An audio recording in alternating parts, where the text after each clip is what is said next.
अब इसमें श्री बजरंगबली का हाथ बड़ा जबरदस्त है। आपको पता नहीं कि वो आपके आगे पीछे खड़े हुए हैं।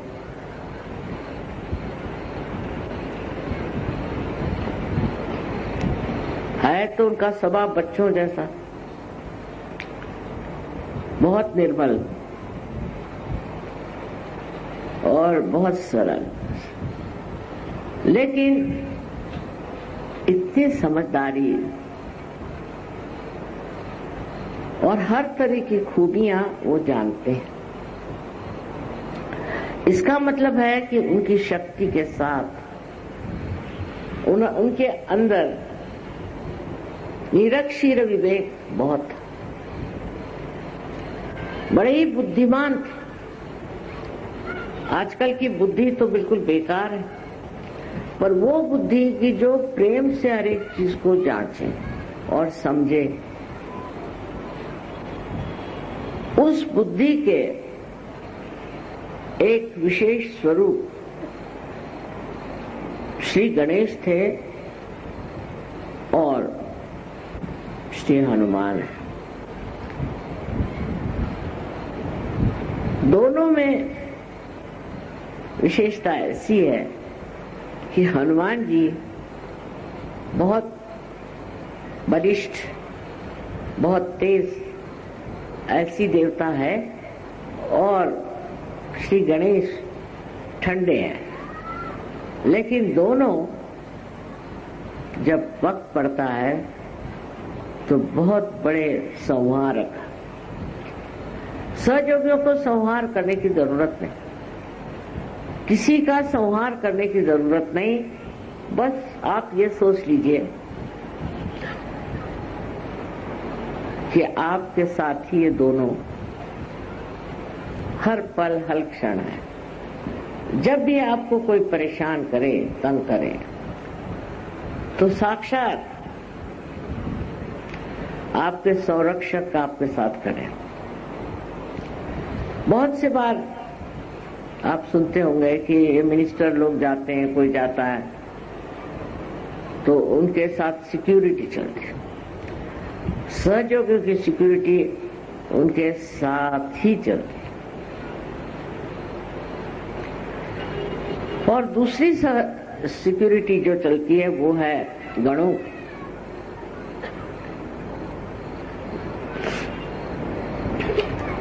अब इनका तो कार्य बहुत ज्यादा विविध है, तरह तरह के छोटे छोटे काम भी करते।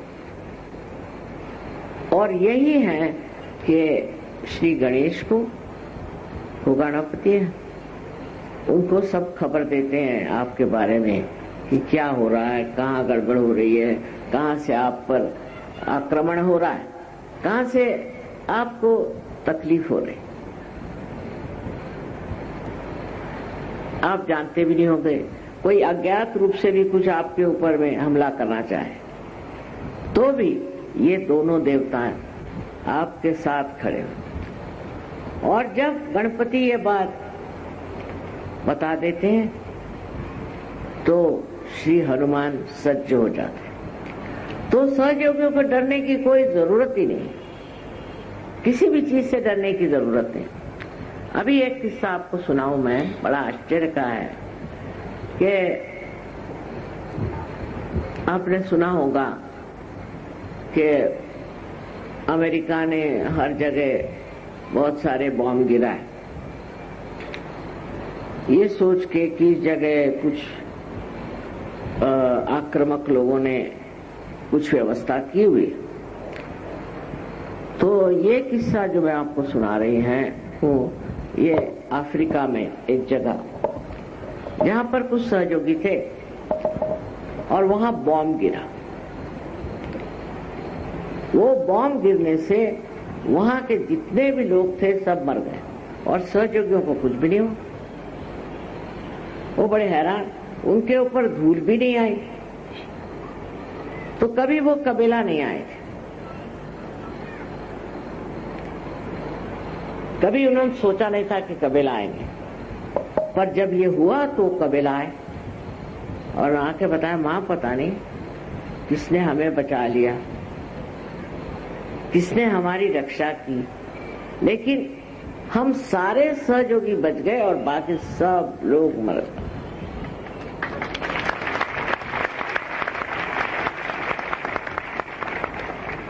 अब ये वाकया है, सही बात है, और इसका कारण ये है कि आपने अब परमात्मा को स्वीकार्य कर लिया। आपने सहज मार्ग से अपना आत्मा चेतित कर लिया।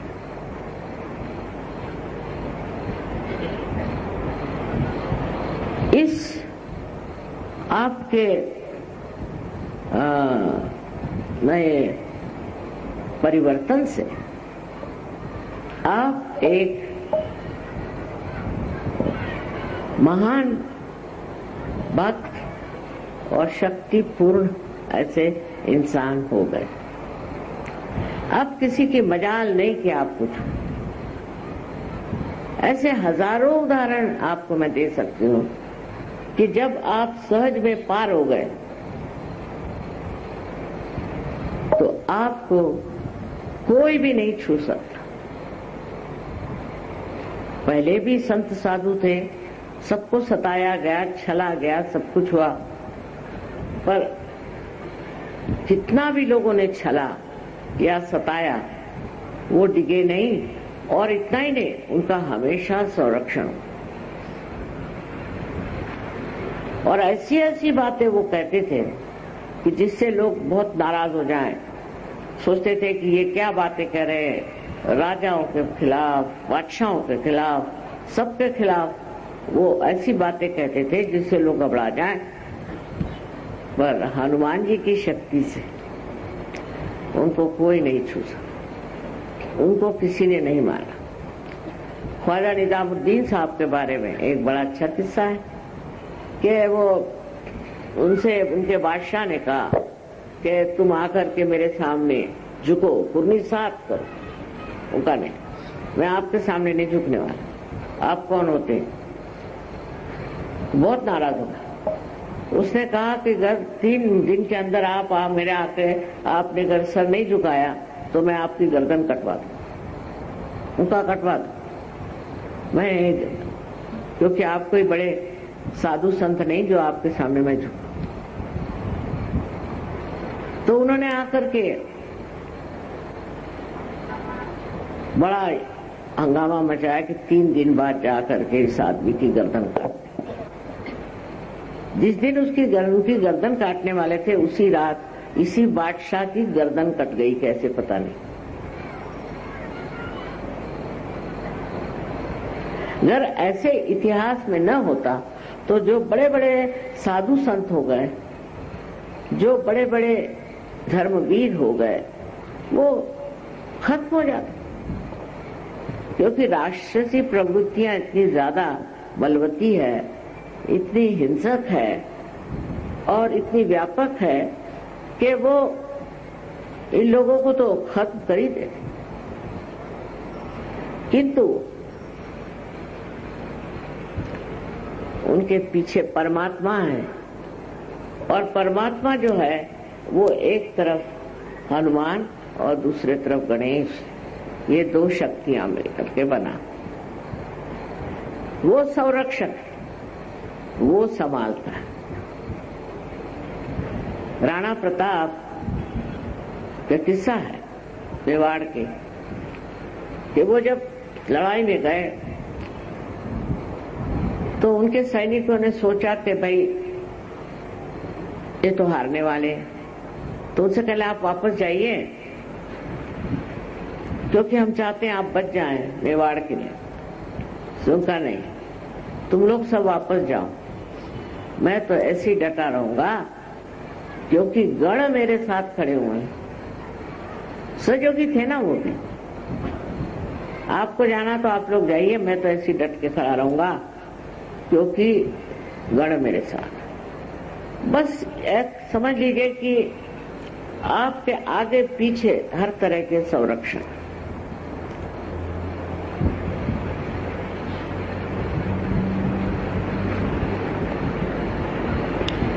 पर इस संरक्षण को मिलते ही मनुष्य में क्या होना चाहिए, सतयुग में क्या होना चाहिए? वो धीर, गंभीर और किसी से डरने वाला इंसान नहीं होता।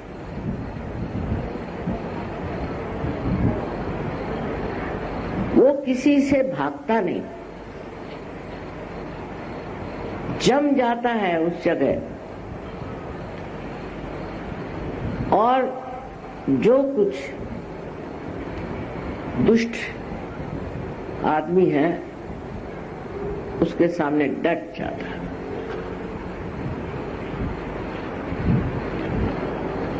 उसको कुछ करने की जरूरत नहीं। वो जमाना क्या, अब तो आप सिर्फ खड़े हो जाए वो दूसरा भाग जाएगा, उसको पता नहीं चलेगा क्या हो रहा। ऐसे अनेक अनेक अनुभव सहयोगी मुझे लिख के भेजते हैं कि मैं ऐसा हुआ वैसा हुआ, ये बात हुई। नहीं तो इस परदेसी लोगों के सामने सहयोग फैलाना कोई आसान चीज नहीं। और मुसलमानों में भी जब आप सहयोग फैलने लग गया तो इससे आप समझ सकते हैं कि दैवी शक्ति जो प्रेम की शक्ति है उसके अंदर कितनी ताकत है और उससे कितने कार्य हो सकते हैं। पर इसका मतलब नहीं कि आप हनुमान जी के नाम पर कोई बड़ी उत्पीड़न तैयार करें, ये इसका बिल्कुल मतलब। जैसे आजकल बने हुए हैं, हनुमान जी का नाम ले लो, गणेश जी का नाम ले लो, और नहीं तो महादेव जी का नाम ले लो, और ऐसी ऐसी संस्थाएं बनाओ। कोई संस्था बनाने की जरूरत नहीं, आप स्वयं ही एक संस्था है। न तो आपको कोई छू सकता है और न तो कोई आपको नष्ट कर सकता है। एक अपने को समझने की बात है, जो कि सब शास्त्रों में कहा है कि आत्म साक्षात्कार का मतलब है अपने को जानना। अपने को जानना माने क्या? जानने का मतलब है ये जानिए कि आपके आगे पीछे कौन कौन खड़ा है, कौन कौन आपका रक्षक है, और जो आपको लोगों से प्यार है और दुलार है, और जो लोगों के प्रति जो हर समय ये सोचते कि इनको मैं किस तरह से खुश करूंगा। जैसे कल चोखा में आने का था कि सारे संसार को मैं सुखी करूंगा, सबको मैं आनंद से भर दूंगा। ये जो भावना आपके अंदर आती है उसमें सोचना चाहिए कि आपका कोई भी बिगाड़ने वाला नहीं बैठा हुआ। हिम्मत नहीं, कोई नहीं बिगाड़ेगा आपको, और उसके लिए आपको कुछ करना नहीं है। उसके लिए आपको कोई तलवार रखने की जरूरत, गदा रखने की जरूरत है। वो तो सब है ही, वो पहले ही से बन बुन के आए हुए हैं और वो आप में समाये हुए हैं। आपको जरूरत ही नहीं है कि आप अपने को बलिष्ठ बनाएं, आप हैं। एक चाइनीज किस्सा है बहुत मजेदार कि उनके यहाँ मुर्गों की लड़ाई होती है। तो जब मुर्गों की लड़ाई होती है तो उसमें यह हो गया कि किसी तरह से एक राजा को ऐसा लगा कि कोई साधु के पास ले जा। तो ये मुर्गे जो हैं ये साधु से सीख ले कि दुनिया से कैसे लड़ना चाहिए, क्योंकि ये साधु किसी से लड़ता नहीं पर इसको कोई छूता भी नहीं, इससे लोग दूरी भागते हैं और उसके तरफ नतमस्तक रहते हैं। तो ऐसी कौन सी इसमें बात है कि ये इस तरह से इस दुष्ट दुनिया में इस तरह से रह रहे हैं। तो साधु ने कहा कि अच्छा तुम मुर्गों को छोड़ दो। तो एक मुर्गा उसके पास वो छोड़ के चलेगा। 1 महीने बाद वो मुर्गा वो ले गए और उसको यहाँ लड़ाई हो रही थी बहुत सारे मुर्गे जिसमें थे ऐसे प्रांगण में ले जाके छोड़ दिया। तो अब मुर्गे जो ये महाराज थे ये अपने खड़े रह गए। अब सब मुर्गे आपस में लड़ रहे हैं, झगड़ रहे हैं, ये कर रहे हैं, वो कर रहे हैं, एक के बाद एक सब निकल गए। बस एक ये महाशय खड़े रहे। सब लोग इनसे डरने लगे कि इनको तो कुछ हो ही नहीं रहा, तो ये कोई विशेष है कि क्या। और आखिर में वही एक मुर्गा बचा रहा जो अपनी शान में खड़ा हो। सो आज जब हम हनुमान जी की यहाँ पूजा कर रहे हैं तो सोचना चाहिए कि हनुमान जी साक्षात हमारे अंदर बसते हैं। वो हमारे राइट साइड में है।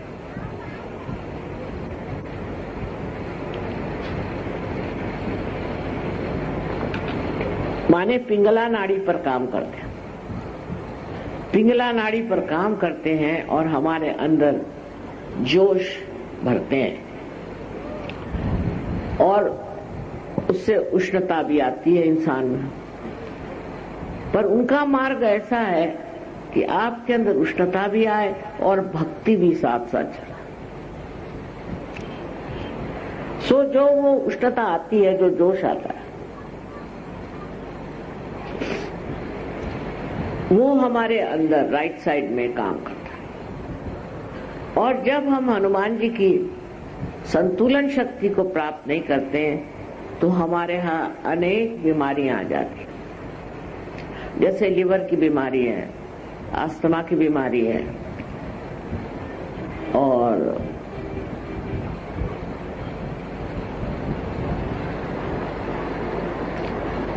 यहाँ तक हार्ट अटैक करना चाहिए आता है।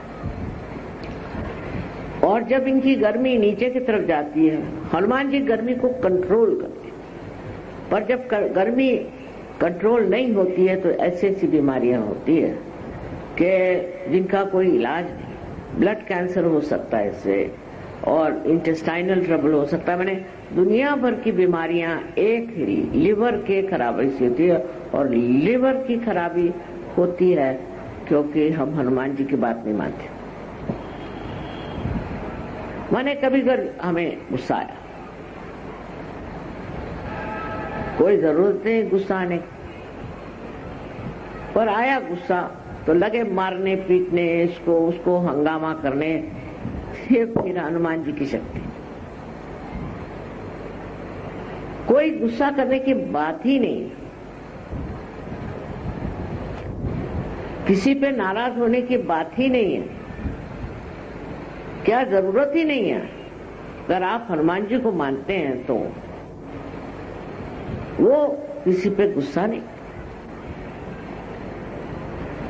लेकिन इंसान है, हर बात पे गुस्सा चढ़ता है, अहंकार चढ़ता है उसके अंदर। हनुमान जी में जरा भी अहंकार नहीं था। राइट साइडेड आदमी में बहुत अहंकार होता है। मनुष्य में तो इतना अहंकार है, अरे बाप रे, रे बाप रे। मेरा तो जी घबराने लगता है जब देखती हूँ इनको किस चीज का अहंकार था। उस अहंकारिता का कोई अर्थ ही नहीं है कि हम माने क्या। कोई एक सर्वसाधारण मनुष्य भी अहंकार करता है, और बहुत से राजे महाराजे भी अहंकार नहीं करते। इसका कारण है उनके अंदर ही ऐसी कोई स्थिति बनी है कि वो हनुमान जी को नहीं मानते। जैसे ही आप हनुमान जी को मानते हैं वैसे आप श्री राम को मानते हैं।